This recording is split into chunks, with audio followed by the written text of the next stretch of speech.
সোনাতলা উপজেলার দিগদাই গ্রামের জাহিদুল ইসলাম প্রতিবেশীদের সহযোগিতায় 10 বছর বয়সে প্রথম নিজ বাড়ির পাশে একটি খালের উপর বাঁশের সেতু তৈরি করেন।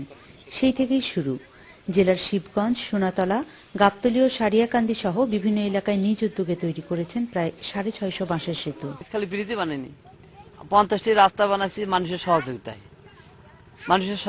তাতে মানুষ কেউ মাটি দিচ্ছে, কেউ শ্রম দিচ্ছে। ভালো কাজ করতে কোনো টাকা লাগে না, ওই শুরু করলে সে কাজ আসা যায়। গত 37 বছর ধরে এসব কাজ করে আনন্দ পান জাহিদুল।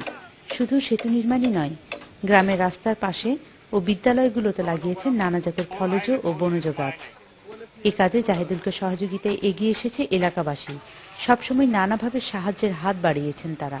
কেউ শ্রম দিছি, কেউ বাঁশ দিছি, দিয়ে এখানে আমরা এই কাজটা করতেছি। এই কাজটা হওয়ার ফলে ফুলবাড়ি এবং এই কালুরাঙ্গা 2 গ্রামের যাতায়াতের চরম সুবিধা হবে। গ্রামবাসীর চলাচলের সুবিধার জন্য তৈরি এসব বাঁশের সেতু পেয়ে দারুণ খুশি এলাকার সাধারণ মানুষ। তাছাড়া গাছ লাগিয়ে পরিবেশ রক্ষায় জনসচেতনতা বাড়ানোর ব্যাপারেও স্থানীয়দের উৎসাহিত করেন তিনি। আমরা জাহিদুল ভাইয়ের সহযোগিতায় আমরা এই ব্রিজটা করতেছি। ব্রিজটা করলে আমাদের এই আশেপাশের ছেলেপেলে আছে, স্কুল কলেজে যাওয়ার লেখাপড়ার সুবিধা হবে। পৈতৃক সূত্রে পাওয়া কিছু জমির আয় থেকেই চলে জাহিদুলের সংসার, আর তার থেকে কিছু বাঁচিয়ে করছেন সমাজসেবা। Sumana Hembrom, independent news, Bogura.